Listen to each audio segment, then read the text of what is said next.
मैं आपको बता दूंगा।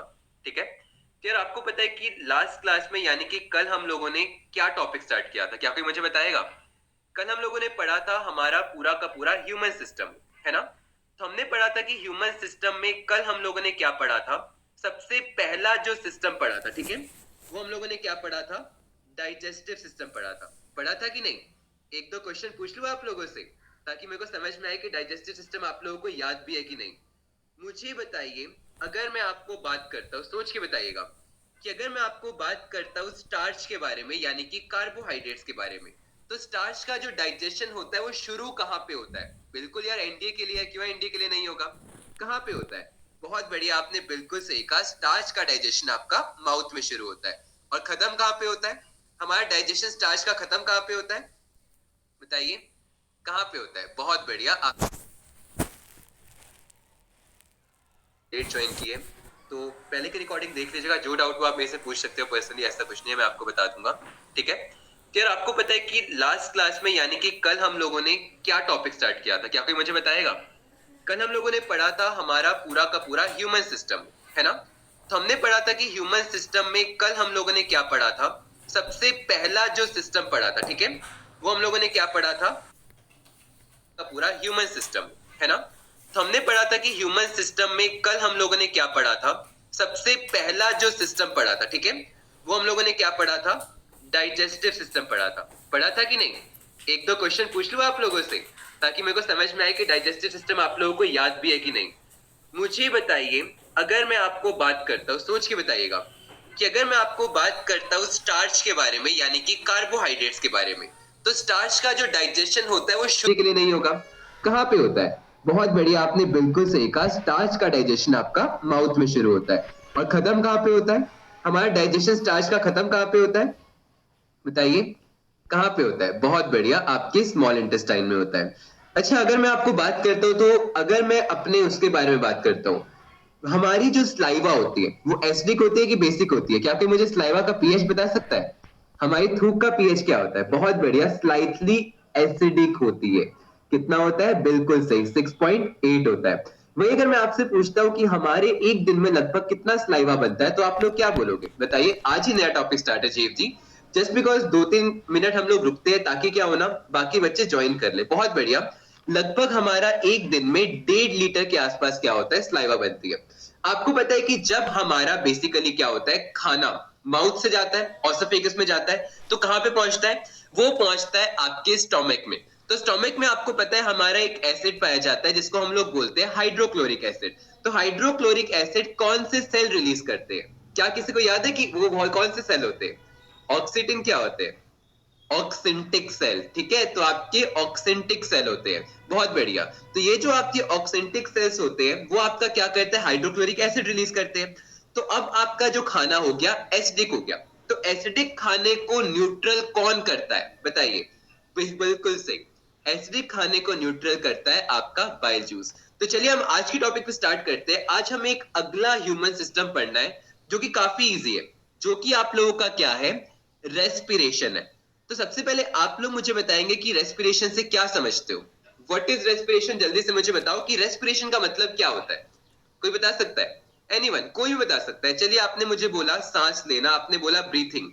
तो अगर मैं इनहेल एक्सेल, ओके, तो अगर मैंने आपसे एक सिंपल चीज पूछी ब्रीथिंग, और आपने मुझे बोला इनहेल एक्सेल, ठीक है, और आपने मुझे बोला रेस्पिरेशन, क्या कोई इन तीनों में मुझे डिफरेंस बता सकता है? आपने बोला ब्रीथिंग ही रेस्पिरेशन होता है, लेकिन मैं आपको बोलूंगा कि ब्रीथिंग एक अलग प्रोसेस है और रेस्पिरेशन एक अलग प्रोसेस है। अब सोच के बताइए मुझे, ब्रीथिंग क्या होता है और रेस्पिरेशन क्या होता है? फिजिकल प्रोसेस ब्रीथिंग होती है। क्या फिजिकल करते हो आप इसमें? बताइए, बर्निंग ऑफ फूड, कैसे बर्न लगाते हो? अगर मैंने संतरा रख के उसमें आग लगा दिया तो क्या वो ब्रीथिंग हो जाएगी? बताइए। रेस्पिरेशन से एनर्जी मिलती है, तो ब्रीथिंग से क्या मिलता है? देखो, अब सबसे पहले मैं आपको एक छोटी सी चीज बताता हूँ, ठीक है, intake of oxygen is breathing, बिल्कुल आपकी बात मैंने मानी, लेकिन रेस्पिरेशन क्या होता है? रेस्पिरेशन क्या होता है? मैंने ब्रीथिंग तो पूछा ही नहीं, मैंने रेस्पिरेशन पूछा है कि एक रेस्पिरेशन क्या होता है। ब्रीथिंग ब्रेक डाउन होता है, किस चीज का ब्रेक डाउन होता है? देखो, आप सबको पता है, मैंने एक इंपॉर्टेंट चीज बताई थी कि हमें क्या चाहिए होता है। हम लोग क्या करते हैं, डेली बेसिस पे हम लोग खाना खाते हैं कि नहीं? तो आपको पता है खाना जो होता है, मैंने आपको उस दिन बताया था, फॉर एग्जाम्पल हम लोग ले लेते हैं 1 kg पोटैटो, ठीक है, तो क्या आप लोग बोलते हो कि मेरे पास 1 किलो आलू की शक्ति है, देखो मेरे डोले में बैंगन लगा हुआ है, ऐसा आप लोग नहीं बोलते। तो आपको पता है कि ये जो हमारा फूड होता है हमारी बॉडी डायरेक्टली एब्जॉर्ब नहीं कर सकती। बिल्कुल रामकांत जी ने मेरे को सही कहा, इसको ब्रेक डाउन होना यानी कि इसको एब्जॉर्बेबल सब्सटेंस में कन्वर्ट होना पड़ता है। तो आपकी रेस्पिरेशन का मतलब क्या होता है, जब आपका जो खाना होता है इसके साथ क्या जुड़ता है, इसके साथ ऑक्सीजन जुड़ता है, तो आपके खाने का क्या होता है, पूरा का पूरा ब्रेक डाउन होता है, ठीक है। और जब आपके खाने का ब्रेक डाउन होता है तो आपको क्या प्रोवाइड करता है, ये आपको प्रोवाइड करता है एनर्जी। तो आपको समझ में आया। तो रेस्पिरेशन को मैं एक और नाम से कह सकता हूं कि break down of food in the presence of oxygen. तो आपको पता है जब भी किसी चीज में ऑक्सीजन का एडिशन होता है तो हम इस प्रोसेस को क्या कहते हैं, तब इस प्रोसेस को हम लोग कहते हैं ऑक्सीडेशन। क्या कहते हैं, ऑक्सीडेशन कहते हैं। तो क्या मैं रेस्पिरेशन को ऑक्सीडेशन ऑफ फूड कह सकता हूं, सोच के बताइए। तो बिल्कुल सही, अगर मैं इसको बोलता हूं तो इसको हम बोल सकते हैं कि यहां पर फूड का होता है ऑक्सीडेशन। तो रेस्पिरेशन हमारा एक ऐसा प्रोसेस होता है जिसमें आपके फूड का ऑक्सीडेशन होता है। अच्छा, हमारे सेल में कहां पे होता है ये प्रोसेस, कौन सी ऑर्गेनेल इसके लिए रिस्पॉन्सिबल होती है, देखो तो सही आप लोगों को याद भी है कि नहीं। हमारे सेल में सेलुलर रेस्पिरेशन कहां पर होता है, बहुत बढ़िया, माइटोकॉन्ड्रिया, ठीक है। आपको रेस्पिरेशन समझ में आया। अब आपको समझना है कि रेस्पिरेशन जो होता है वो ब्रीथिंग से कैसे अलग है।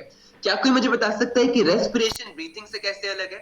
अब बताइए वीर जी, करंट अफेयर के बारे में मैं आपको बता चुका हूं, 3-4 कोर्सेज और आ रहे हैं तो वो सब उसमें एक साथ मिंगल होगा। बताइए, बिल्कुल आप कह सकते हो प्रियांशी, मैं इसको एक्सचेंज ब्लड में नहीं बोलूंगा क्योंकि प्रियांशी मैं अभी आपको बताऊंगा कि पॉसिबल होता क्या है। देखो ब्रीथिंग का मतलब क्या होता है, ब्रीथिंग हमारा एक फिजिकल प्रोसेस होता है, आप लोगों ने बिल्कुल सही कहा था, जिसमें हम लोग क्या करते हैं, आपको पता है हम लोग करते हैं इनहेल और हम लोग क्या करते हैं, एक्सहेल करते हैं। तो देखिए मैंने क्या किया, ये मेरी ब्रीथिंग चलती है, हम बोलते नहीं कि तेरी ब्रीथिंग रेट क्या है, तो मतलब मैं सांस को अंदर लेता हूं और सांस को बाहर, ये मेरा कहलाता है ब्रीथिंग। लेकिन अंदर जो यानी कि मेरी बॉडी के अंदर ये ऑक्सीजन जा रही है, क्योंकि आपको पता है जब आप लोग इनहेल करते हो तो क्या होता है, पूरी की पूरी बॉडी में हम लोग ऑक्सीजन लेते हैं और क्या निकालते हैं, हम पूरी की पूरी बॉडी से कार्बन डाइऑक्साइड। अब ये होता कैसे, जो आपने कहा ना एक्सचेंज ऑफ गैसेस, ये होता कैसे हम प्रोसेस समझेंगे, लेकिन मोटा मोटा समझिए कि आपकी ब्रीथिंग का मतलब क्या होता है, सांस लेना सांस छोड़ना। लेकिन आपके रेस्पिरेशन का मतलब क्या होता है कि ऑक्सीजन के प्रेजेंस में आपके खाने का ब्रेक डाउन होना। तो अब क्या कोई मुझे बता सकता है कि अगर हम लोग बात करते हैं कि रेस्पिरेशन के लिए हमारी बॉडी में, यानी कि अगर मैं बात करता हूं तो हम लोग क्या है, हम लोग एनिमल्स है कि नहीं है। तो आपको पता है कि हमारी बॉडी में सबसे इंपॉर्टेंट रेस्पिरेटरी सिस्टम कौन सा होता है, अगर मैं आपसे बोलता हूं हमारा रेस्पिरेटरी ऑर्गन कौन सा होता है, बताइए। बहुत बढ़िया, आपने बिल्कुल सही कहा। तो अगर आपसे पूछा जाए, क्योंकि इस पे एनडीए 2014 में क्वेश्चन बना था, इसलिए याद रखना कि अगर मैंने बोला कि ह्यूमंस में, तो ह्यूमंस का मेन रेस्पिरेटरी ऑर्गन्स क्या होता है, बिल्कुल सही कहा आपने, फेफड़े होते हैं, यानी कि आपका लंग्स होता है। लेकिन यहीं अगर हम लोग और आगे जाते हैं तो ह्यूमंस नहीं बोलना, मैं इसको क्या बोल सकता हूँ, पूरा का पूरा मैमल्स बोल सकता हूँ। मैमल्स का मतलब क्या होता है, स्तनधारी होते हैं, है ना।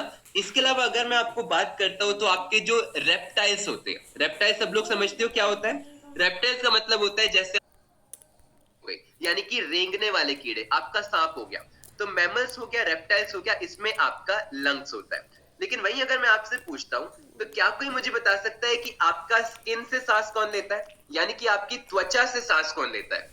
बहुत सारे ऑर्गेनिजम्स ऐसे होते हैं, फिश, फिश आपका त्वचा से लेता है। अच्छा चलिए, आपने मुझे बोला फिशेस, तो मुझे बताइए फिश किससे सांस लेते हैं, पहले आप मुझे फिश का ही बता दीजिए। बिल्कुल सही, फिश से जो आपके सांस लेते हैं वो आपको पता है गिल से लेते हैं, है ना। तो एक बात याद रखना, फिशेस हो गए, इसके अलावा आपका क्या हो गया, टैडपोल्स हो गए।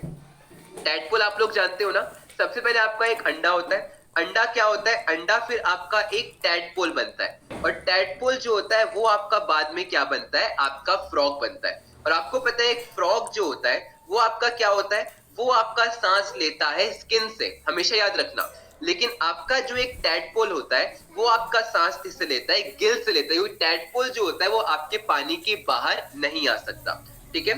इसके अलावा अगर हम लोग बात करते हैं तो एक और इंपॉर्टेंट चीज आपको याद रखनी है, क्या ये वाला जो पूरा का पूरा सिस्टम है ना, इसमें क्वेश्चन क्या पूछा गया था, as human use lungs for respiration, आपके इंसेक्ट्स क्या यूज करते हैं। तो आपको पता है जितने भी इंसेक्ट्स हो गए, आपके जितने भी सेंटीपीड्स हो गए, इसमें जो आपका ऑर्गन होता है वो क्या होता है? ट्रेकिया होता है। इसके अलावा अगर मैं बात करता हूँ, आपको पता है एमीबा हो गया, ये किससे सांस लेते हैं? ये आपका बॉडी सरफेस होता है, बिल्कुल आपका जो फ्रॉग होता है वो स्किन से सांस लेता है, अर्थवर्म होता है, और जितने भी आपके लीचीज होते हैं ये आपकी स्किन से सांस लेते हैं। और आखिरी अगर मैं बात करता हूं तो आपकी जो बर्ड्स होते हैं, बर्ड्स में या तो आपका लंग्स होता है या फिर आपके ईयर सैक्स होते हैं। ट्रेकिया क्या होता है मैं आपको शो करता हूँ, देखिए आप लोग देख पा रहे हो, ये आपका जो एक छोटा सा ऑर्गन होता है ये आपका ट्रेकिया होता है। लीच का मतलब क्या होता है? आपने जोंक देखी है, जोंक देखी है ना आपने, उसी को हम लोग लीचीज कहते हैं, ठीक है। तो अब आपको समझ में आया कि बेसिकली रेस्पिरेशन क्या होता है, आपका ब्रीथिंग क्या होता है। तो आप देख सकते हो, इसके अलावा ये आपका रटने का पोर्शन है जो कि आपको याद करना है। यहां तक आप सबको क्लियर हुआ?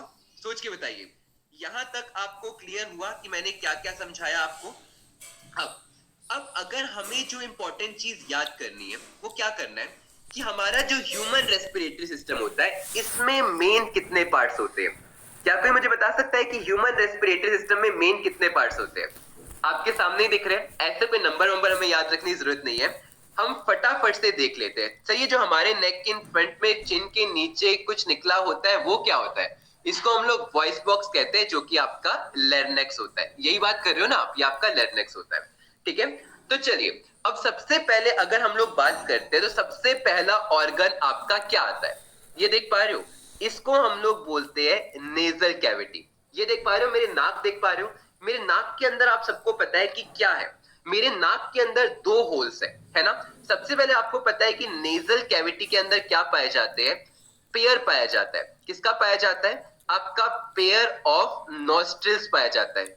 चूहे, चूहे है ये आपके नाक में, आपके चूहे है, चीज डाल के रखते हो आप। चलिए कोई बात नहीं। तो अगर मैं आपको बात करता हूं तो यहाँ पर क्या होता है? नॉस्ट्रिल्स होते हैं। अब सबसे पहले आप मुझे बताइए कि जो ये नॉस्ट्रिल होते हैं इनका मेन काम क्या होता है? बताइए, नॉस्ट्रिल का मेन काम क्या होता है? सोच के बताइए। अगर मैं एक सिंपल चीज बोलता हूँ, बिल्कुल सही, आपने देखा होगा कि एक सिंपल बात समझना है कि आप अपने नाक के अंदर टच करके देखोगे तो आप देखते हो कि आपको कुछ गीला गीला दिखता है ना। बिल्कुल कुछ, मतलब गुरतेज सिंह जी ने बिल्कुल सही कहा। तो नॉस्ट्रिल में क्या पाया जाता है? सबसे पहले एक इंपॉर्टेंट बात याद रखना, यहां पर पाया जाता है नॉस्ट्रिल ग्लैंड, ठीक है। और ये जो नॉस्ट्रिल ग्लैंड होता है आपका क्या रिलीज करता है? ये आपका रिलीज करता है थोड़ा सा म्यूकस। और म्यूकस आप सबको पता है क्या होता है? म्यूकस जो होता है वो आपका चिपचिपा होता है, बिल्कुल सही। और साथ में आपके क्या पाया जाता है? इसमें पाया जाता है एयर। तो जब आप लोग एक इनहेल करते हो, है ना, तो क्या होता है? आपकी हवा में बहुत सारी फिजिकल इंप्योरिटीज होती है। फिजिकल इंप्योरिटीज मतलब आपने देखा है कई बार क्या होता है, आपके डस्ट पार्टिकल्स होते हैं, इसके अलावा क्या होता है, थोड़ी बहुत घास फूस होती है, कई बार धागे के रेशे होते हैं, है ना। तो जो आपकी फिजिकल इंप्योरिटीज होती है उसको ब्लॉक कर दिया जाता है, तभी तो आपको छींक आती है ना। तो जितने भी आपके डस्ट पार्टिकल्स होते हैं यानी कि फिजिकल इंप्योरिटीज होते हैं, अगर म्यूकस ज्यादा रिलीज होगा तो आपका बह के मुंह में चला जाएगा, और क्या होगा? चलिए, तो क्या होता है? Physical impurities. ओके, सबको क्लियर हुआ क्या हुआ? पहला इंपॉर्टेंट काम कि हमारे नोस्ट्रिल का मेन काम क्या होता है, सबको समझ हो गया कि हमारा नोस्ट्रिल का मेन काम क्या होता है। साइनस इसी से होता है। कैसा? साइनस आपकी एक बीमारी है जो कि आपका पूरा का पूरा वन साइड पे आपका दिमाग का दर्द करती है, ठीक है। तो नोस्ट्रिल कैविटी सबको क्लियर हुआ क्या होता है? अब आपका बेसिकली इसके बाद नोस्ट्रिल से अब आपकी हवा कहां जाएगी बताइए? नोस्ट्रिल से आप लोग देख पा रहे हो कि आपका जो सेकंड ऑर्गन आता है, ये वाला देख पा रहे हो, इसको हम लोग क्या कहते हैं? इसको हम लोग बोलते हैं फेरनेक्स, ठीक है। अब फेरनेक्स के बारे में अगर मैं आपको बात करता हूं तो ये आपका क्या है? ये आपका है मस्कुलर मेम्ब्रेन, ठीक है। मस्कुलर मेम्ब्रेन का मतलब आप लोग समझते हो कि आपकी एक झिल्ली है, और आप सबको पता है ये मस्कुलर मेम्ब्रेन जो है किस किस को कनेक्ट करेगी? ये आपके नेजल कैविटी को आपके लैरिंक्स से कनेक्ट करेगी। किसको कनेक्ट कर रही है? नेजल की। ये हेल्प करता है ब्रीथिंग में, और ब्रीथिंग का मतलब क्या होता है? सबसे पहला मेन काम होता है कि आपके फूड को इंजेस्ट करना, यानी कि फूड को निगलने में हेल्प करता है। सेकंड चीज मैंने आपको क्या बोली कि ये हेल्प करता है ब्रीथिंग में, और ब्रीथिंग का मतलब क्या होता है? इनहेल करना और एक्सहेल करना। और तीसरी चीज मैंने आपको क्या बोली कि ये हेल्प करता है आपके स्पीच में। स्पीच का मतलब मैंने यही आपसे पूछा कि अगर मैं आपसे एक छोटी सी चीज पूछूं तो साउंड और स्पीच में आपका क्या डिफरेंस होता है? क्या कोई मुझे बताएगा कि आपके साउंड और स्पीच में क्या डिफरेंस होता है? बताइए, मैं आप लोगों से जानना चाहता हूँ कि what is the difference between sound and speech. बोलना।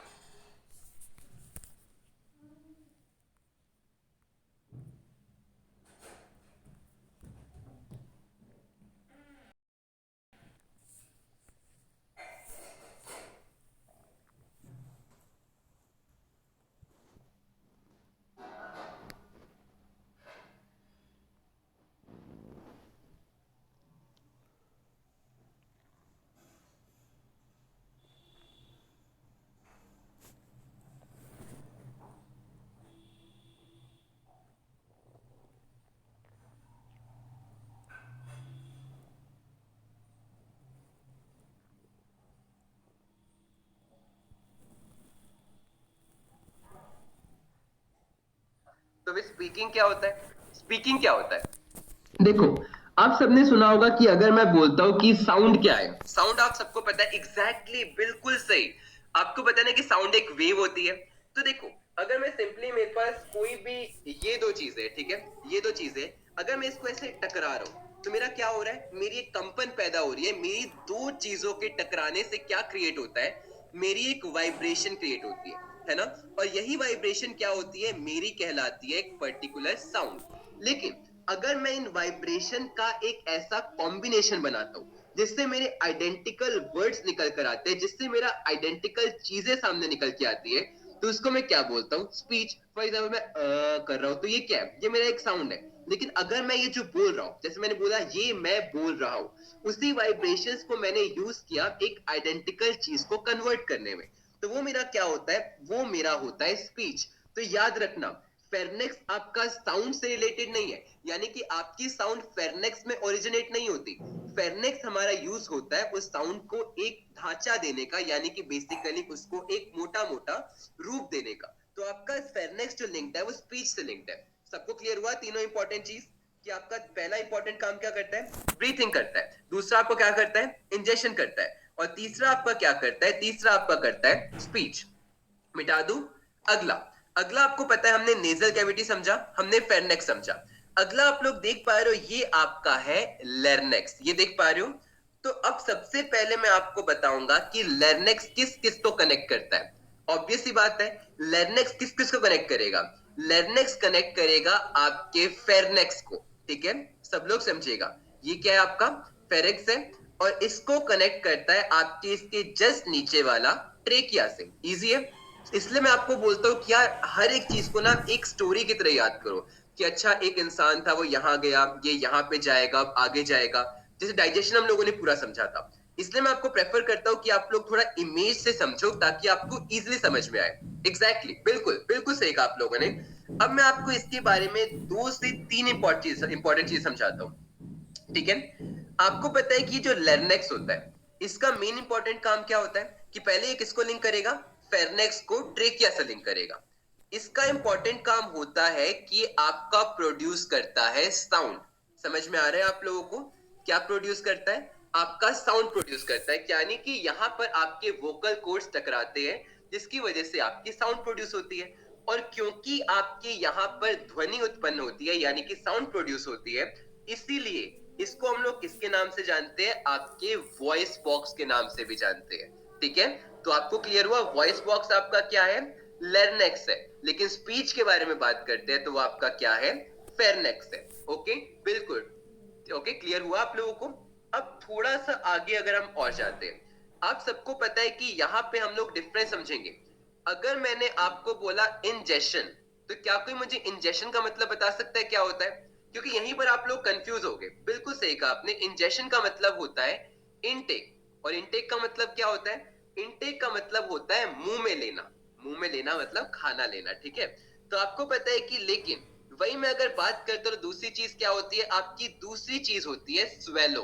तो स्वेलो का मतलब क्या होता है, स्वेलो का मतलब होता है निगलना। यही चीज मैं बताना चाह रहा हूं। अगर मैं आपको बोलूंगा इंजेशन किससे लिंक्ड है, तो इंजेशन आपका लिंक्ड होता है फेरनेक्स से।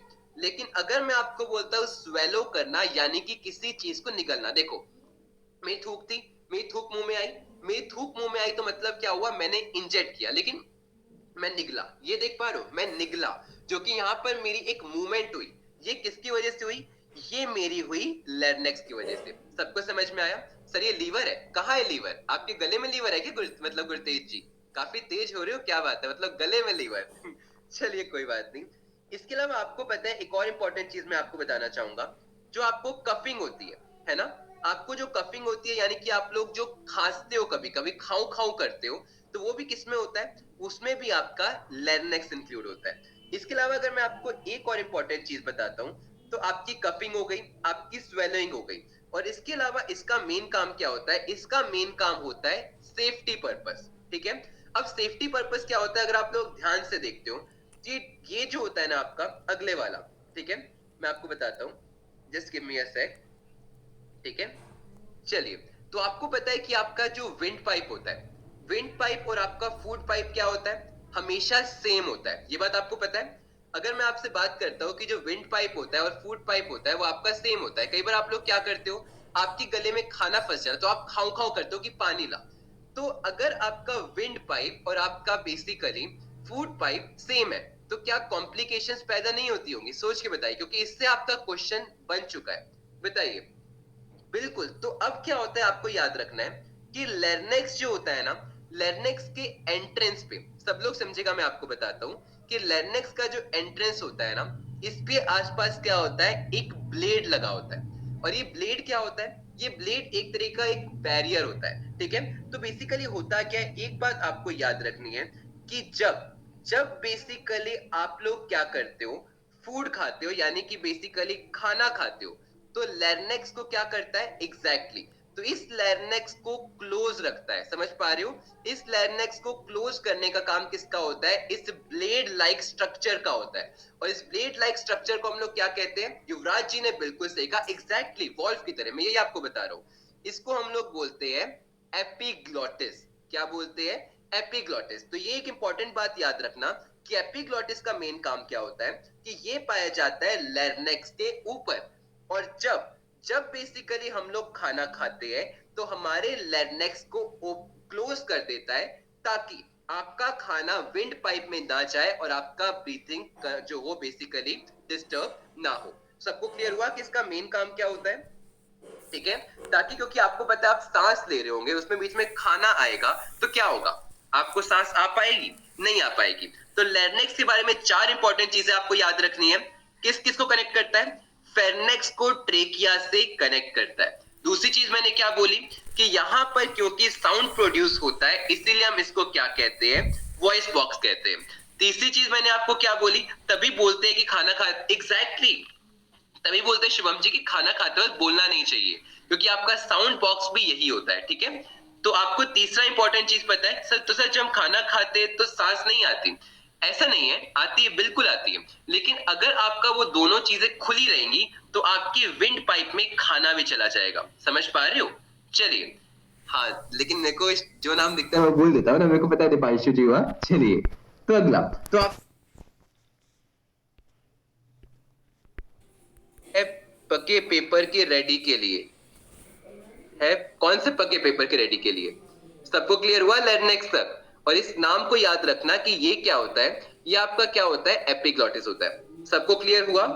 आगे बढ़े हम लोग थोड़ा सा और, चलिए अगला, नेजल कैविटी से कहा गया था सांस? आपकी फेरनेक्स में गई थी। फेरनेक्स से कहां पे गई थी? लैरिंक्स में गई थी। अब लैरिंक्स से आपकी कहां जाएगी? ट्रेकिया पे जाएगी। तो आप सबको पता है कि अगर मैं ट्रेकिया के बारे में बात करता हूं, तो ये क्या होता है? ये जो होता है बेसिकली आपके किस किस को जोड़ता है? आपके लैरिंक्स को जोड़ता है लंग्स से, ठीक है? और दूसरी इंपॉर्टेंट चीज मैं आपको क्या बोलूंगा, कि ये आपका क्या होता है? एक 12 सेंटीमीटर लंबा एक पाइप होता है, ठीक है? मैंने क्या बोला कि ये लगभग आपके 12 सेंटीमीटर लंबा एक ट्यूब लाइक स्ट्रक्चर होती है, जिसका मेन काम क्या होता है? कोई मुझे बता सकता है? बताइए, जिसका मेन काम क्या होता है? बताइए बताइए बताइए, जिसका मेन काम क्या होता है? जिसका मेन काम होता है कि आपकी एयर को कहां पे लेके जाना? आपकी एयर को अब लेकर जाना लंग्स के पास। बहुत बढ़िया। तो आपको एक इंपॉर्टेंट बात पता है कि ट्रेकिया क्या होता है? आपका 12 सेंटीमीटर लंबी एक ट्यूब होती है जो आपकी हवा को लंग्स में लेकर जाती है। अब दूसरी इंपॉर्टेंट चीज अगर मैं आपको बोलता हूं, तो ये ट्रेकिया आप लोग देख पा रहे हो, ट्रेकिया यहाँ पर आकर दो पार्ट में डिवाइड हो रही है ना। ये जो आपकी दो पार्ट होती है इसको हम लोग क्या बोल सकते हैं कि आपका एक ट्री की तरह है। ये आपका क्या है, एक ट्री की तरह है, जो आपका कैसे हो गया, दो फर्दर ब्रांचेस में डिवाइड हो गया, है ना। तो आपको पता है कि ये आपका ट्रेकिया मतलब ट्री और ब्रोंकी मतलब ब्रांचेस। तो आपको पता है एक लेफ्ट में जाती है, एक राइट में जाती है, और इनको हम लोग बोलते हैं ब्रोंकी। और ब्रोंकी की अगर मैं आपको एंड में एक चीज दिखाता हूँ, तो रुकिए मैं आपको दिखाने की कोशिश करता हूँ।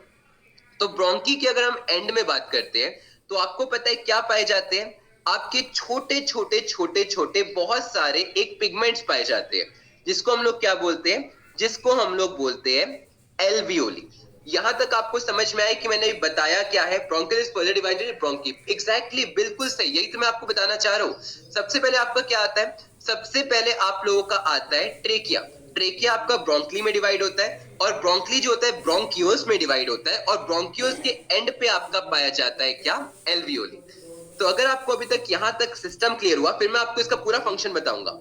अभी पूरा फंक्शन बताऊंगा, बिल्कुल बताऊंगा सुशांत जी। यहाँ तक क्लियर हो तो just give me a thumbs up. 2 minute का ब्रेक लीजिए, आपका हाफ टाइम हो गया है, फिर हम लोग आगे जाते हैं और पूरा का पूरा सिस्टम समझते हैं। अभी हमने क्या पढ़ा है, हमने सिर्फ ये चीज पढ़ी है कि आपका कौन कौन सा ऑर्गन होता है और उनका मेन काम क्या होता है, लेकिन अभी हमें समझना है कि सांस ली कैसे जाती है। बिल्कुल डाउट पूछिए, डाउट के लिए तो रुका हूं मैं, पूछिए आदर्शी, बताइए।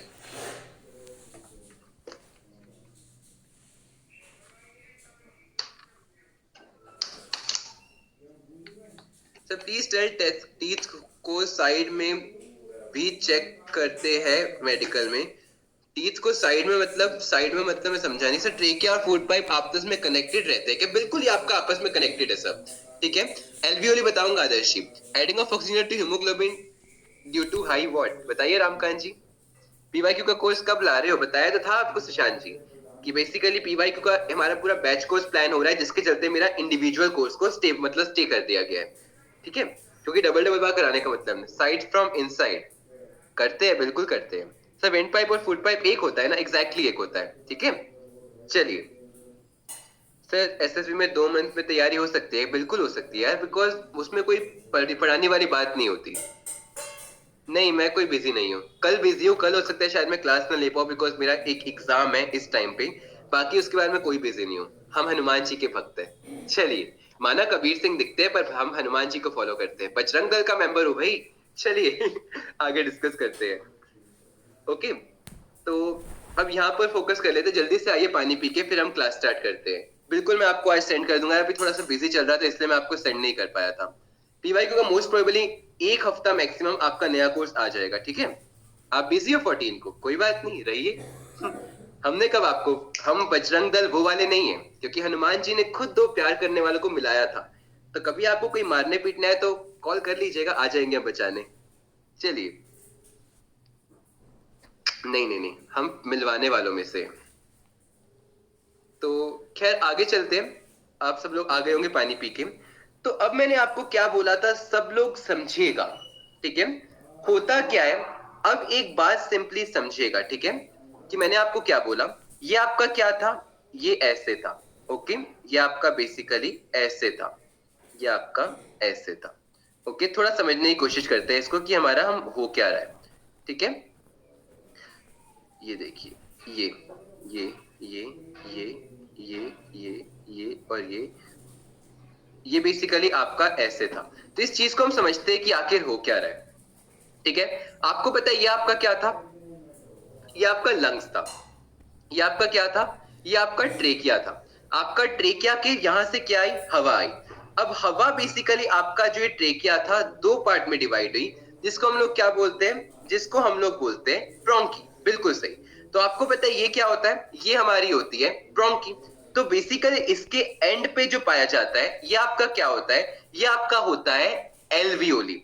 अब एल्वियोली का मेन काम क्या होता है कि आपकी ये जो एयर आई है इसका और बेसिकली जो आपका ब्लड होता है इसके बीच में ऑक्सीजन और कार्बन डाइऑक्साइड का एक्सचेंज होना। यानी कि आपकी एयर जाएगी यहाँ पे, बिल्कुल जाएगी, इसमें से ऑक्सीजन ले लिया जाएगा और कार्बन डाइऑक्साइड आपकी वापस भेज दी जाएगी, है ना। अभी पूरा प्रोसेस हम लोग समझेंगे, लेकिन अभी आपको समझ में आ रहा है क्या हो रहा है कि ऑक्सीजन और कार्बन डाइऑक्साइड लेना। यानी कि अगर मैं आपसे बोलूं कि एल्वियोली का मेन काम क्या होता है, तो एल्वियोली का मेन काम क्या होता है कि ये बेसिकली आपका एक्सचेंज करती है कार्बन डाइऑक्साइड और ऑक्सीजन को ब्लड स्ट्रीम में। यानी कि हमारा जो लंग्स होता है और बेसिकली हमारा जो ब्लड होता है, इनके बीच में ऑक्सीजन और कार्बन डाइऑक्साइड का एक्सचेंज कराने का काम किसका होता है? आपके एल्वियोली का होता है। ब्लड को प्यूरिफाई नहीं करता, यह आपका क्या करता है? आपकी एयर को प्यूरिफाई करता है ताकि आपके ब्लड में ऑक्सीजनेटेड ब्लड जा सके। ये चीज आपको क्लियर हुई? एल्वियोली का मेन काम सबको क्लियर हुआ? अभी मैं सिर्फ एक एक का फंक्शन बता रहा हूं, हमने प्रोसेस नहीं समझा है, ठीक है? एल्वियोली क्लियर हुआ, ब्रोंकी क्लियर हुआ, ट्रेकिया क्लियर हुआ कि बेसिकली ट्रेकिया क्या काम करता है, ब्रोंकी क्या काम करती है, एल्वियोली क्या काम करता है। अब देखिए सर, और भी तो एयर में होगा गैस, तो वो कहाँ जाएंगे? वो सब बाहर निकल जाते हैं। मेन जो होता है वो ऑक्सीजन और कार्बन डाइऑक्साइड का ही आदान प्रदान होता है, ठीक है? अब देखिए, इसके अलावा अगर मैं बात करता हूं तो अब बात आती है हमारी मेन लंग्स की। तो मुझे बताइए कि अगर मैं लंग्स की बात करता हूं तो लंग्स आपका एक कैसा ऑर्गन है? बताइए, लंग्स आपका एक कैसा ऑर्गन है? आपने कभी देखा होगा बेसिकली ऐसे निचोड़ के दिखाते हैं। तो अगर लंग्स के बारे में बात करते हैं, उसका कलर क्या होता है? लंग्स आप सबको पता है, सबसे पहले इंपॉर्टेंट बात कि आपका एक रेड कलर का ऑर्गन होता है। बिल्कुल ध्रुव जी, बिल्कुल सही कहा कि वो आपका एक स्पॉन्ज जैसा होता है ना, जिसमें काफी सारे छेद होते हैं, तभी तो आपका ऑक्सीजन वगैरह प्योरीफाई होता है। और तीसरी इंपॉर्टेंट चीज, ये आपका क्या होता है? सिलेंड्रिकल शेप में होता है। कितने लंग्स है आपके पास? क्या कोई मुझे बताएगा आपके पास कितने लंग्स है? स्मोकर्स का ब्लैक होता है, वो उसमें टार भर जाता है। एग्जैक्टली हमारे पास जो लंग्स होते हैं वो अ पेयर ऑफ लंग्स होता है, यानी कि हमारे दो लंग्स होते हैं। अब एक और इंपॉर्टेंट चीज बताऊंगा, क्या आपके दोनों लंग्स जो होते हैं वो बराबर होते हैं? सोच के बताइए, क्या आपके दोनों लंग्स बराबर होते हैं? नहीं होते, छोटा बड़ा होता है। चलिए कोई बात नहीं, तो बताइए कौन सा आपका लंग्स छोटा होता है? एक लेफ्ट बड़ा होता है। उल्टा बता रहे हो आप हर्षी। अगर मैं आपको बात करता हूं तो हमारा जो लेफ्ट लंग्स होता है ना, वो आपका क्या होता है? वो स्लाइटली स्मॉल होता है।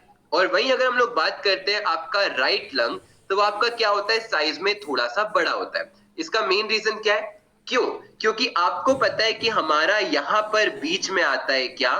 दिल आता है। और हमारा दिल क्या है? हमारा दिल जो है वो बेसिकली स्लाइटली लेफ्ट साइड होता है, इसलिए हमारा लेफ्ट साइड में क्या होता है? लंग्स थोड़ा सा छोटा होता है। ओके, दिल बेईमान है, बिल्कुल दिल बेईमान है, ठीक है? तो आप सबको ये चीज क्लियर हो गई। अब इसके अलावा मैं आपको एक और इंपॉर्टेंट चीज बताना चाहूंगा कि आपको पता है कि ये जो हमारा लंग्स होता है ना, इसके चारों तरफ क्या होता है ना, एक पतली सी मेम्ब्रेन होती है, ठीक है? मेम्ब्रेन का मतलब आप लोग जानते हो, एक पतली सी मेम्ब्रेन होती है, ठीक है?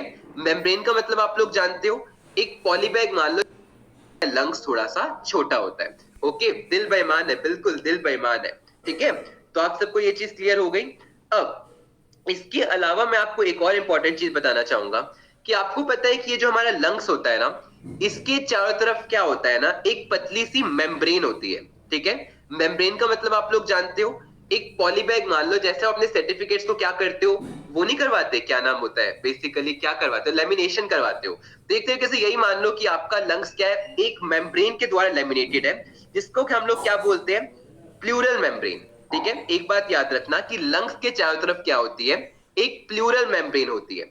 और ये जो प्लूरल मेम्ब्रेन होती है, ये क्या काम करती है? आपके लंग्स को फिजिकल डैमेज देने से बचाती है। ओके, अगला अगला अगर मैं बात करता हूं तो आपका आखिरी चीज आता है जिसको हम लोग बोलते हैं डायफ्राम। तो डायफ्राम क्या काम करता है? डायफ्राम क्या काम करता है? सोच के बताइए, डायफ्राम क्या काम करता है? डायफ्राम बेसिकली आपके लंग्स को एक्सपेंड और लंग्स को कॉन्ट्रैक्ट करने में हेल्प करता है ताकि आपकी सांस अंदर और बाहर जा सके, ठीक है? इसका मेन काम क्या होता है? आपके लंग्स को कॉन्ट्रैक्ट करना और आपके लंग्स को क्या करना? एक्सपेंड करना। अभी मैं आपको पूरी चीजें बताऊंगा। देखिए एक चीज समझिए, मैंने क्या आपको अभी बताया कि हम सांस कैसे लेते हैं? मैंने अभी आपको बस बताया कि ये मेरा क्या होता है, पूरा का सिस्टम होता है, जिसमें ये आपके क्या होते हैं, बताया कि हम सांस कैसे लेते हैं। मैंने अभी आपको बस बताया कि ये मेरा क्या होता है, पूरा का पूरा रेस्पिरेटरी सिस्टम होता है, जिसमें ये आपके क्या होते हैं? ऑर्गन्स होते हैं। अभी बस मुझे इतना बताइए, जितने मैंने आपके सामने शब्द दिख रहे हैं, इनमें से कोई भी ऐसा शब्द है जिसका आपको काम नहीं पता? अगर पता है तो just give me a thumbs up, फिर हम प्रोसेस के ऊपर जाएंगे। आपको सबका काम पता चल गया? अगर मैं आपसे सिंपली पूछता हूं कि कफिंग कफिंग मेरे कौन से ऑर्गन से लिंक्ड है, तो आप लोग क्या आंसर बोलोगे? जल्दी से मुझे बताइए। ब्रोंकी कुछ नहीं होता, वो भी सांस लेके जाता है लैरिंक्स से। क्या बात है। अच्छा, अगर मैं आपको बोलता हूँ कि आपका जो एपिग्लॉटिस होता है किसके स्टार्टिंग में पाया जाता है? एपिग्लॉटिस किसके स्टार्टिंग में पाया जाता है? बताइए।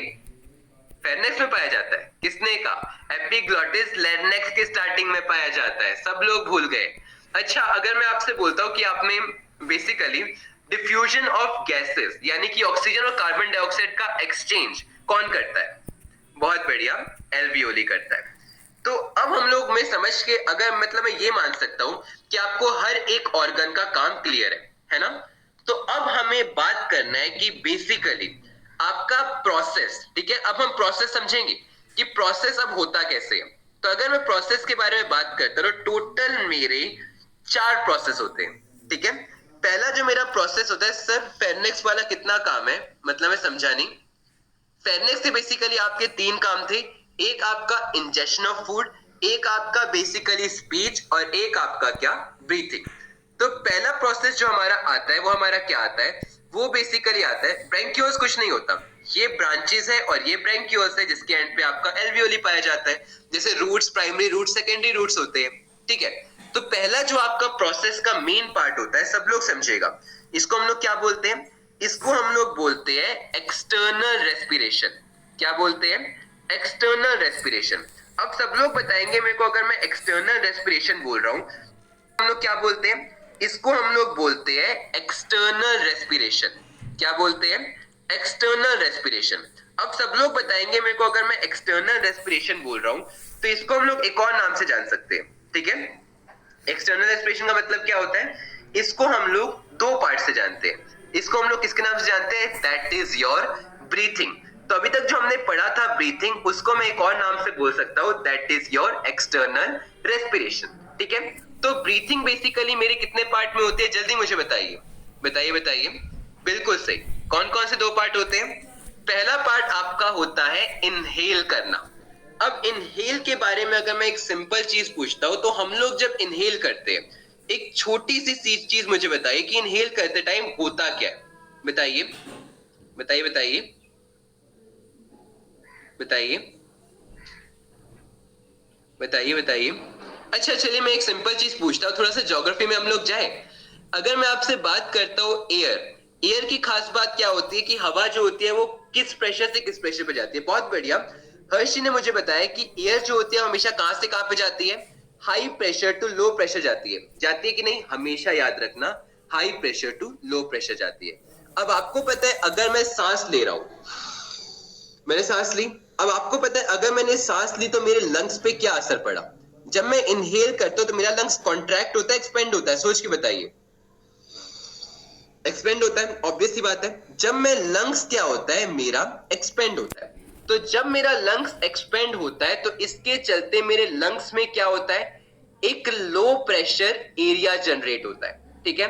अब आपको पता है क्योंकि मेरे लंग्स के अंदर एक लो प्रेशर जोन क्रिएट हुआ और बाहर जो मेरा एक एटमॉस्फेयर है, इसमें क्या है? एक हाई प्रेशर जोन है।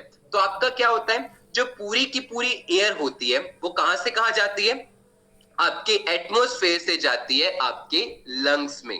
क्लियर हुआ आपको कि इनहेल कैसे होता है? इनहेल होता है एग्जैक्टली, डायफ्राम ऊपर की ओर मूव होता है, हमारा चेस्ट एक्सपेंड होती है, चेस्ट एक्सपेंड होती है यानी कि लंग्स एक्सपेंड होते हैं, जिसके चलते हमारे लंग्स में बनता है एक लो प्रेशर एरिया। और क्योंकि आपके एटमॉस्फेयर में एक हाई प्रेशर एरिया होता है, तो हाई प्रेशर से लो प्रेशर यानी कि एयर से हमारे हमारे लंग्स में क्या जाती है? हवा जाती है। और इसी प्रोसेस को हम लोग क्या बोलते हैं? इनहेलेशन बोलते हैं, यानी कि इंस्पिरेशन बोलते हैं। अब वही अगर मैं बात करता हूं आपका एक्सेल का प्रोसेस, तो एक्सेल प्रोसेस में क्या होता है? बताइए, एक्सेल प्रोसेस में क्या होता है? एक्सेल प्रोसेस में हमारा जब बेसिकली छोड़ते हैं तो हमारी जो लंग्स होती है वो क्या होती है? लंग्स होती है कॉन्ट्रैक्ट। और अगर हमारी लंग्स कॉन्ट्रैक्ट होती है, इसका मतलब हमारी जो लंग्स होता है उसमें बनता है एक हाई प्रेशर जोन। और अगर हमारा हाई प्रेशर जोन बनेगा तो आपका जो बाहर एटमॉस्फेयर होगा, यानी कि बेसिकली हमारा बाहर का जो सराउंडिंग होगा, वहां पर क्या बनेगा? वहां पर बनता है एक लो प्रेशर जोन। तो हमारी एयर कहां से कहां जाएगी? हमारी एयर अब जाएगी लंग से बेसिकली बाहर जाएगी कि नहीं? तो इसको हम लोग बोलते हैं एक्सेलेशन, ठीक है। सबको क्लियर हुआ?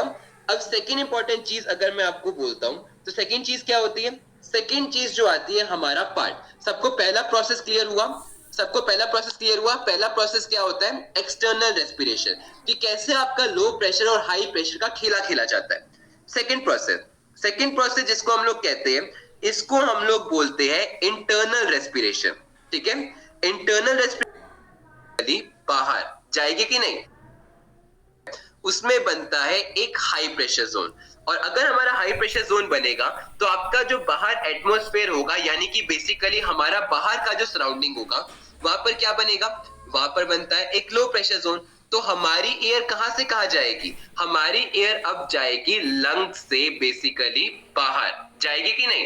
तो इसको हम लोग बोलते हैं एक्सहेलेशन। ठीक है, सबको क्लियर हुआ?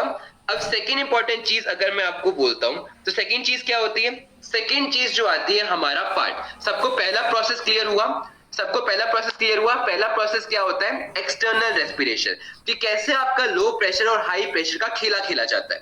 सेकेंड प्रोसेस जिसको हम लोग कहते हैं, इसको हम लोग बोलते हैं इंटरनल रेस्पिरेशन। ठीक है, इंटरनल रेस्पिरेशन का मतलब क्या होता है? इंटरनल रेस्पिरेशन का मतलब कुछ नहीं होता, हम लोग बात करते हैं, आपको पता है, डिफ्यूजन ऑफ गैसेस की। ठीक है, डिफ्यूजन ऑफ गैसेस का मतलब आप लोग समझ रहे हो, यानी कि जब हम लोगों ने सांस ली, यानी कि इनहेल किया, तो आपका एल्वियोली आया। एल्वियोली ने क्या किया? आपके पूरे के पूरे अस्थमा कैसे ठीक हो जाता है, उसके पीछे के रीजन है यार, हम बीमारियों में पढ़ेंगे। ठीक है, तो आपको पता है एल्वियोली ने क्या किया? लंग से बेसिकली ऑक्सीजन को कहां भेजा? आपके ब्लड में भेजा। उसके बाद कार्बन डाइऑक्साइड को कहां भेजा? आपका बेसिकली बाहर भेजा। क्या किया? लंग से बेसिकली ऑक्सीजन को कहां भेजा? आपके ब्लड में भेजा। उसके बाद कार्बन डाइऑक्साइड को कहां भेजा? आपका बेसिकली बाहर भेजा। तो सेकंड प्रोसेस भी इजी है, आप सबको पता है। अब थर्ड प्रोसेस जो आता है, इसको हम लोगों को याद रखना है। ठीक है, चलिए, ओके,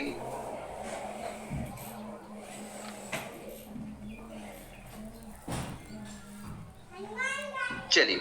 तो आपको पता है, अगर हम लोग बात करते हैं थर्ड प्रोसेस, तो थर्ड प्रोसेस क्या होता है? थर्ड प्रोसेस आपका होता है फर्स्ट प्रीवियस स्लाइड, अभी मैं आपको दिखाता हूं। थर्ड प्रोसेस क्या होता है? Transportation of gases. स्पेलिंग सही कर लीजिएगा, मैं अब मिटा नहीं रहा। तो ट्रांसपोर्टेशन ऑफ गैसेस का मतलब क्या होता है, सब लोग समझेंगे। थर्ड प्रोसेस, तो आपको पता है अभी क्या था? अभी मेरा लंग्स था, है ना? आपको पता है मेरा लंग्स था। लंग्स से बेसिकली सब लोग बताएंगे, मेरा जो बेसिकली एयर थी वो कहां आई? लंग से मेरी एयर कहां आई? एल्वियोली के द्वारा। बताइए, एल्वियोली के द्वारा कहां आई? यही तो मैं पूछना चाह रहा हूं, कहां पे आई? एग्जैक्टली आपको पता है ब्लड में आई। और ब्लड में आपको पता है एक चीज पाया जाता है जिसको हम लोग क्या बोलते हैं? रेड ब्लड सेल्स बोलते हैं। रेड ब्लड सेल्स में एक चीज पाया जाता है जिसको हम लोग क्या बोलते हैं? हीमोग्लोबिन बोलते हैं। और हीमोग्लोबिन आप सबको पता है हमारा क्या होता है? हम सबका होता है रेस्पिरेटरी पिगमेंट। क्या होता है? रेस्पिरेटरी पिगमेंट होता है। और रेस्पिरेटरी पिगमेंट का मतलब क्या होता है? एक ऐसा पिगमेंट जो कि हमारी पूरी बॉडी में ऑक्सीजन को ट्रेवल करता है। तो अब आपको पता है कि ट्रांसपोर्टेशन ऑफ गैसेस का मतलब क्या है, कि अब आपका ब्लड यानी कि हीमोग्लोबिन से क्या होगा? ऑक्सीजन को कैरी किया जाएगा सेल्स में, यानी कि हमारी बॉडी में जितने भी सेल्स होते हैं उसमें लिया जाएगा। और बाकी फिर सेल के द्वारा, मैंने आपको बताया था सेल में क्या पाया जाता है? सेल में पाया जाता है आपका सेमी परमिएबल मेम्ब्रेन, जो ऑक्सीजन को रखती है और अपने फालतू चीजों को, फॉर एग्जांपल कार्बन डाइऑक्साइड, उसको बाहर निकाल देती है। तो वापस ये कार्बन डाइऑक्साइड ब्लड लेकर कहां पे जाता है? ब्लड में जाता है। ब्लड से आपका लंग्स में जाता है और लंग्स से आपका वापस एटमॉस्फेयर में जाता है। सबको क्लियर हो रहा है मैंने क्या बोला, कि कैसे आप लोगों का पूरा प्रोसेस बनता है? अभी मैं फिर से समझाऊंगा, लेकिन ट्रांसपोर्टेशन ऑफ गैसेस का मतलब आप लोग समझ पा रहे हो? अभी मैं आपको दोबारा समझाता हूं कि होता क्या है। इतना, चौथे पार्ट में हम लोग आते हैं। चौथा पार्ट आपका आता है जिसको हम लोग बोलते हैं सेलुलर रेस्पिरेशन। और सेलुलर रेस्पिरेशन में आपको ऑलरेडी बता चुका हूं। सेलुलर रेस्पिरेशन का मतलब होता है कि यहां पर यूज होता है माइटोकॉन्ड्रिया, जो आपका क्या काम करता है? जो बेसिकली आपके फूड को क्या करता है? ब्रेक डाउन करता है, ताकि आपको एनर्जी मिल सके in the form of ATP. अब सबको क्लियर हुआ? अब सबको क्लियर हुआ तो अब दोबारा समझिएगा मैं बोलना क्या चाह रहा हूं। ये देखिए, ये मेरा क्या है? ये मेरा एटमॉस्फेयर है। अब मैं आपको एक ब्रेन मैप दिखा रहा हूं ताकि आप लोग पूरा समझ पाओ। ठीक है, ये आपका क्या है? ये आप लोगों का नोज है। ठीक है, ये आपका क्या है, ये आपका लंग्स है, ठीक है। ये आपका क्या है, ये आप लोगों का ब्लड है, और ये आप लोगों का क्या है, ये आप लोगों का सेल है। सबसे पहले मैंने क्या बोला, सबसे पहले हम लोगों ने एक इंपॉर्टेंट बात समझनी है कि आपका लंग्स क्या हुआ, आपका लंग्स हुआ एक्सपेंड, ठीक है। मैंने क्या बोला, लंग्स आपका हुआ एक्सपेंड, इसका मतलब आपका एक लो प्रेशर जोन बन गया कि नहीं। तो आपको पता है यहाँ पे क्या है, यहाँ पर है एयर। तो आपके नोज ने जब एयर की तो आपका एयर से कहां पे आया, हवा आई आपके लंग्स में, ठीक है। ये हवा कहां पे गई, तो यहाँ पे अब एक इंपॉर्टेंट चीज आती है जिसको हम लोग क्या बोलते हैं, यहाँ पर आपका आता है एल्वियोली। अब एल्वियोली की मदद से आपकी ये हवा जो है लंग से कहां पे गई, ब्लड में गई। अब ब्लड में आपको पता है आपका क्या आता है, आपका आता है बेसिकली ह्यूमोग्लोबिन, है ना। तो ह्यूमोग्लोबिन की मदद से आपकी एयर कहां पे गई, आपके सेल के पास गई। अब सेल में आपको पता है यूज होता है माइटोकॉन्ड्रिया, है ना। तो माइटोकॉन्ड्रिया क्या करेगा, माइटोकॉन्ड्रिया आपका इसमें से ऑक्सीजन ले लेगा कि नहीं। और जब ये ऑक्सीजन ले लेगा तो आपका हो जाएगा ऑक्सीडेशन ऑफ फूड, और क्या करेगा, अब ये रिलीज करेगा कार्बन डाइऑक्साइड, जो कि आपके एसपीएम के मदद से क्या आएगी, ऑक्सीजन को रख लेगा और कार्बन डाइऑक्साइड को वापस भेज देगा। अब ये कार्बन डाइऑक्साइड से आपका वापस ही कार्बन डाइऑक्साइड कहां जाएगी, आपके ब्लड में जाएगी। एल्वियोली की मदद से आपकी कार्बन डाइऑक्साइड कहां जाएगी, ब्लड से वापस लंग्स में जाएगी, वापस अब लंग्स से कहां जाएगी, अब आपका यहाँ पे जो लंग्स होगा वो आपका क्या होगा, कॉन्ट्रैक्ट होगा। और अगर आपका लंग्स कॉन्ट्रैक्ट होगा तो आपका बनेगा एक हाई प्रेशर जोन, और हाई प्रेशर जोन बनेगा तो आपके लंग से नॉस्ट्रिल में जाएगी, और नॉस्ट्रिल से आपकी बाहर जाएगी। इस प्रोसेस को हम लोग बोलते हैं आपका इनहेलेशन, को रख लेगा और कार्बन डाइऑक्साइड को वापस भेज देगा। अब ये कार्बन डाइऑक्साइड से आपका वापस ही कार्बन डाइऑक्साइड कहां जाएगी, आपके ब्लड में जाएगी। एल्वियोली की मदद से आपकी कार्बन डाइऑक्साइड कहां जाएगी, ब्लड से वापस लंग्स में जाएगी, वापस अब लंग्स से कहां जाएगी, अब आपका यहाँ पे जो लंग्स होगा वो आपका क्या होगा, कॉन्ट्रैक्ट होगा। और अगर आपका लंग्स कॉन्ट्रैक्ट होगा तो आपका बनेगा एक हाई प्रेशर जोन, और हाई प्रेशर जोन बनेगा तो आपके लंग से नॉस्ट्रिल में जाएगी, और नॉस्ट्रिल से आपकी बाहर जाएगी। इस प्रोसेस को हम लोग बोलते हैं आपका इनहेलेशन, और इस प्रोसेस को हम लोग क्या बोलते हैं, आपका एक्सहेलेशन बोलते हैं। इजी था। अब मुझे बताइए कि कहीं पर भी आपको कोई डाउट आ रहा है, इनमें से किसी का कोई फंक्शन समझ में नहीं आया, या ये जो आपके चार प्रोसेस थे, पहला प्रोसेस आपका कौन सा था, ये आपका था एक्सटर्नल रेस्पिरेशन जिसको हमने ब्रीथिंग बोला। ये आपका क्या था एल्वियोली वाले केस में, इंटरनल रेस्पिरेशन। ह्यूमोग्लोबिन वाले केस में क्या था, आपका ट्रांसपोर्टेशन। और ये आपका क्या था, सेल के आसपास जो था वो आपका था सेलुलर रेस्पिरेशन, ठीक है। सबको क्लियर हो गया, got it but I have not righted. आपको पीडीएफ मिलेगी, टेंशन मत लीजिए। माइटोकॉन्ड्रिया का काम यहाँ पे बेसिकली आपका आता है ऑक्सीडेशन ऑफ फूड में, ठीक है, नैनो सेकंड में होता है। अब कह सकते हो डिपेंड, बेसिकली आप कर रहे हो छोड़ रहे हो, it depends upon body to body, ठीक है। इसका कोई हार्ड एंड फिट रूल नहीं है कि आपका इतना ही टाइम लगेगा, ठीक है। एल्वियोली कम नहीं हो जाती, बेसिकली होता क्या है ना, उनके जो छेद होते हैं ना, कह सकते हो आपका एल्वियोली ढंग से काम नहीं करती। बस अब इतने में ही थक गए क्या, सबको क्लियर? तो एक बार थम्स अप दे दो ताकि मेरे को समझ में आए कि आप सबको क्लियर है, ठीक है। सबको क्लियर? लैरिंक्स का फंक्शन आपको समझ में नहीं आया? लैरिंक्स क्या होता है, लैरिंक्स आपका साउंड प्रोड्यूस करता है, इसलिए हम उसे साउंड बॉक्स कहते हैं। कफिंग आपकी लैरिंक्स से लिंक्ड होती है। इसके अलावा अगर मैं बात करता हूं तो आपका जो कुल मिला के स्वेलोइंग होती है वो आपके लैरिंक्स से लिंक होती है। और क्या सुनोगे, इसके अलावा आपके ब्रोंकियोल को जोड़ता है फेरिंक्स से। इसके अलावा लैरिंक्स के ऊपर आपका एपिग्लॉटिस पाया जाता है। मैं जो अमेरिका मेन पार्ट का बताया था उसमें परमानेंट इंजेक्शन होता है क्या, हाँ उसमें परमानेंट मिलता है। आई थिंक क्यों आपका नहीं हो रहा क्या आगे पीछे, चलिए छोड़िए, ठीक है। अब और चीज पढ़े सर, आपके बायो का, सर आपके लिए बायो पढ़ रहा हूँ, मेरे लिए क्यों बायो पढ़ रहे हो, मेरे को क्या आके आप सिखाओगे कि बायो में प्रैक्टिकल कैसे करते हैं? चलिए छोड़िए मेरे को आता है, मैं आपको सिखा दूंगा, ठीक है। चलिए तो आगे हम लोग आते हैं थोड़ा सा, और यहाँ तक आप लोगों ने पढ़ लिया ना, पढ़ लिया।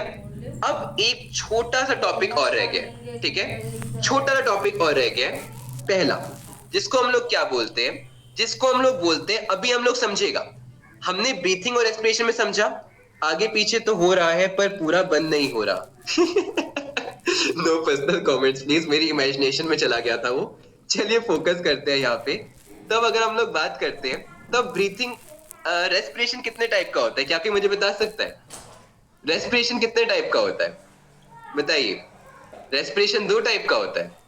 अगर मैंने पूछा कि जो रेस्पिरेशन होता है वो आपका 2 टाइप का होता है, तो मुझे बताइए कि रेस्पिरेशन 2 टाइप का कौन कौन सा होता है? हर्षी ने बिल्कुल सही कहा मुझे। पहला जो होता है उसको हम लोग बोलते हैं aerobic respiration, inhale exhale breathing का पार्ट होता है, ठीक है। सेकेंड जो होता है इसको हम लोग क्या बोलते हैं? Anaerobic respiration. ये इंपॉर्टेंट है, इस पे आपका क्वेश्चन बनता है, ठीक है। Anaerobic respiration.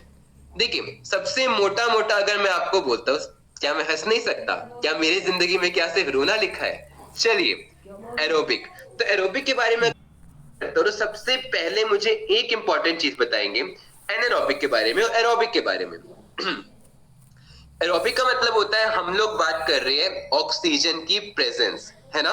यानी कि बेसिकली हमारा क्या हो रहा है, हमारे एरोबिक का मतलब होता है ऑक्सीजन की प्रेजेंस, बिल्कुल सही। वहीं अगर हम लोग बात करते हैं एनारोबिक का, तो इसका मतलब हो रहा है कि हमारी बॉडी में क्या हो रही है, लैक ऑफ ऑक्सीजन हो रहा है, ठीक है। यानी कि आप में क्या हो रहा है, ऑक्सीजन की कमी हो रही है, या फिर हम लोग कह सकते हैं आपके कार्बन डाइऑक्साइड की क्या हो रही है, एक्सेस हो रही है। रनिंग के टाइम होता है, लॉन्ग वर्कआउट के बारे में भी होता है। सर आप एक्सटर्नल रेस्पिरेशन बताया था, वो किसका टाइप था?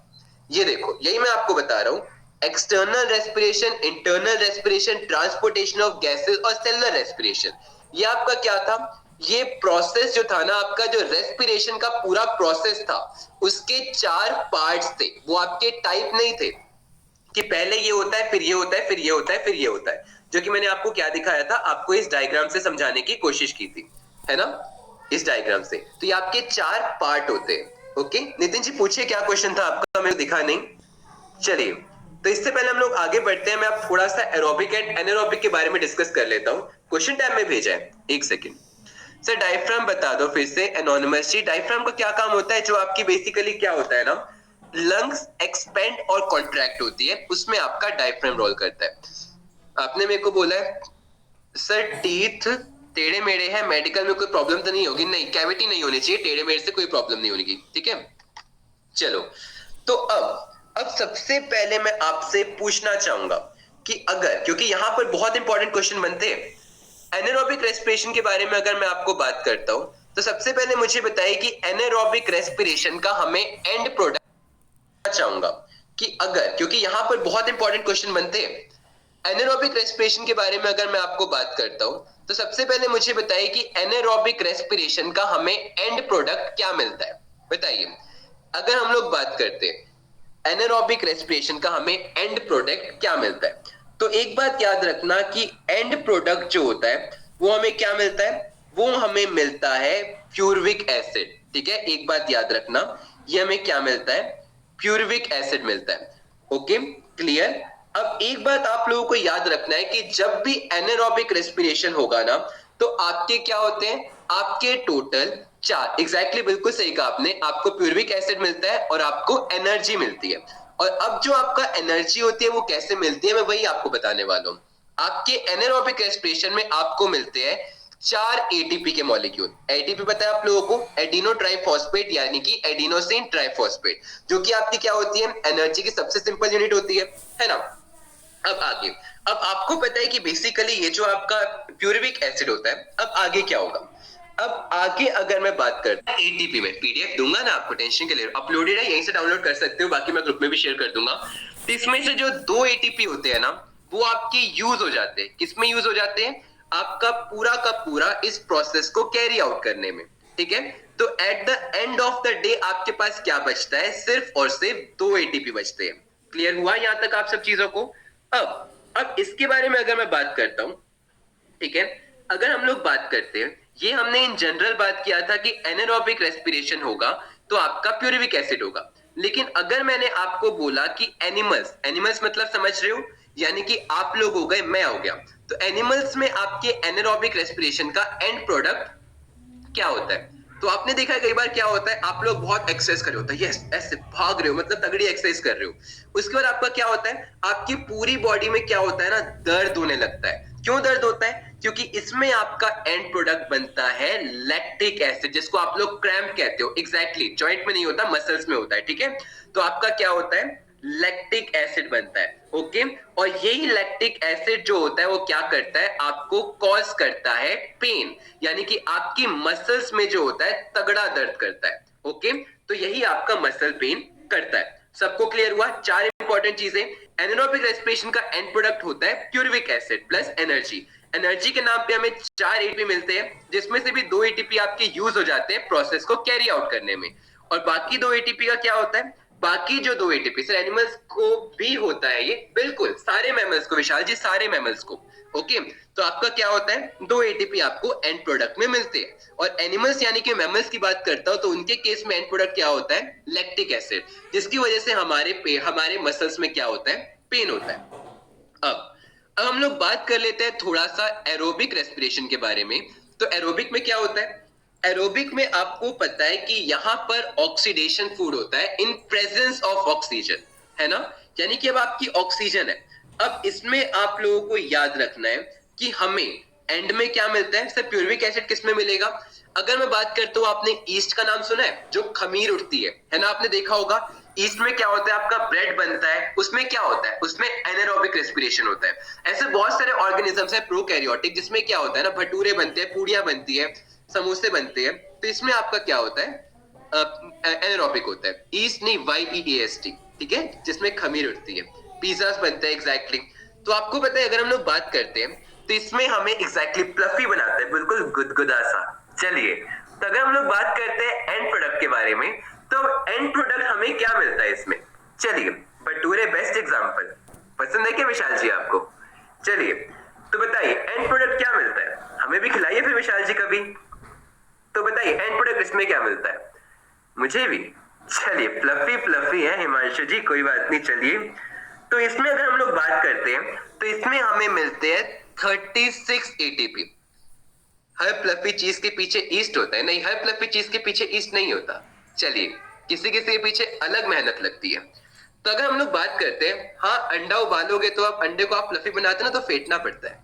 चलिए, तो आपको पता है अगर हम लोग यहाँ बात करते हैं एंड प्रोडक्ट के बारे में, तो यहाँ पर क्या होता है, आपको मिलते हैं 36 एटीपी। ओके, इस 36 एटीपी के बारे में अगर मैं बात करता हूं तो आपका टोटल 50% मान लो, 50 से लगभग आपका क्या होता है, 60% यूज होते हैं किसमें, आपके सेम प्रोसेस को यूज करने में, और आपको एट द एंड जो मिलता है वो क्या मिलते हैं, लगभग 18 के आसपास एटीपी मिलते हैं। तो ये आपका पूरा का पूरा प्रोसेस होता है किस चीज का, एरोबिक रेस्पिरेशन का। ओके, तो क्लियर हुआ, एरोबिक में क्या होता है, एनारोबिक में क्या होता है। इसमें लैक्टिक एसिड पे PYQ बन चुका है, प्यूरविक एसिड पे PYQ बन चुका है, तो थोड़ा बहुत फोकस कीजिएगा। इसके अलावा कहीं पर कोई भी डाउट है तो प्लीज पूछ लीजिए। लैक्टिक एसिड फॉर्मेशन और मसल फाइबर डैमेज अलग अलग होते हैं क्या, सर बिल्कुल। देखिए, मसल फाइबर डैमेज का मतलब क्या होता है कि आपको पता है, मैं भी समझाने की कोशिश करता हूँ, ठीक है। देखो, अगर मैंने बात किया, ये आपका क्या है, ये आपकी मसल्स है। मसल्स में क्या होता है, ये आपके ना रेशे होते हैं, ठीक है, आपने चिकन खाया होगा, आपके रेशे होते हैं। तो आप क्या करते हो, जब बेसिकली ज्यादा एक्सरसाइज करते हो ना, तो आपका क्या होता है, ये मसल्स फट जाती है। लेकिन आपका मसल क्रैम्प्स और बेसिकली लैक्टिक एसिड का मतलब क्या होता है, आपने क्या किया, आपने एक्सरसाइज की, आपको पता है आप एक्सरसाइज करते हो तो आप थकने लगते हो, क्यों, क्योंकि इसमें बेसिकली ऑक्सीजन की कमी होती है, और जब ऑक्सीजन की कमी होती है तब आपका बनता है लैक्टिक एसिड, और लैक्टिक एसिड बनना मसल में पेन करता है, वो आपको बता रहा होता है भाई बस कर, रुक जा, मेरे पास ऑक्सीजन नहीं बची, इसका मतलब उसकी कैपेसिटी पूरी हो चुकी है, तब भी आप लगे पड़े हो। ओके, ये बात है। सर आपसे एसएसबी में इंग्लिश बिल्कुल परफेक्ट बोली होगी, ऐसे कुछ नहीं होता यार, I am also human being, मेरे को माना इंग्लिश आती है, बट नर्वस ही आ जाते हैं। बट टेंशन मत लीजिए, जब आप लोग एसएसबी में जाओगे ना, इंटरव्यूअर बहुत चिल होता है, बहुत कूल होता है, आपको बिल्कुल कंफर्टेबल कर देगा, ठीक है। तो आपको और कोई डाउट है तो प्लीज पूछ लीजिए। बचे हुए 2 एटीपी कहाँ यूज होते हैं, कौन से 2 एटीपी, ये वाले 2 एटीपी, ये हमारे बॉडी को एनर्जी प्रोवाइड करते हैं सुशांत जी, यही तो चीज मैं बता रहा हूँ कि 50% एटीपी हमारे कहाँ यूज हुए, 50 एनारोबिक रेस्पिरेशन में आपका इन जनरल बनता है अनुज जी, लेकिन अगर हम एनिमल्स की बात करते हैं, मैमल्स की बात करते हैं, तो उनमें लैक्टिक एसिड बनता है। बिल्कुल, आज के लिए इतना ही है, आपका क्लास खत्म, आप लोग जा सकते हो, ठीक है। एसएसबी के बारे में प्रॉपर की तो मैं गारंटी नहीं दे रहा हूँ, बाकी हाँ, आप लोगों को जो डाउट हो आप बिल्कुल मेरे से पूछ सकते हो, ठीक है, मैं बिल्कुल आपकी हेल्प करूंगा। ओके, मैं बहुत अच्छा पढ़ाता हूँ, आप मस्का बहुत अच्छा मारते हैं। चलिए आगे डिस्कस करते हैं। Sir, is our teeth comes at the age of 18, 18 साल में आपके दांत आते हैं? बचपन से क्या आप पोपले थे? मतलब उबला हुआ खाना खा रहे हो क्या? बचपन से ही आ जाते हैं यार आपके दांत। जिसको बेसिकली लास्ट के चार होते हैं ना, जिसे हम बत्तीसी बोलते हैं, वो आपकी। फिर मैं ट्राई करता हूँ, क्या अब तक इसने लीव कर दिया हो मेरे से गुस्सा होके कि सर आप क्लास बहुत रिस्केड्यूल करते हो। चलिए, मस्का जरूरी है, पेपर क्लियर करना है अभी सर। अच्छा, तो मेरे को मतलब मानने से आपका पेपर क्लियर होगा? मेरे तो बड़ा यूपीएससी के चक्कर से जुगाड़ है ना। चलिए चलिए, रात वाली पक्का होगी, 9:30 वाली होगी विनायक की, ठीक है? 9:30 वाली क्लास होगी आपकी ज्योग्राफी की।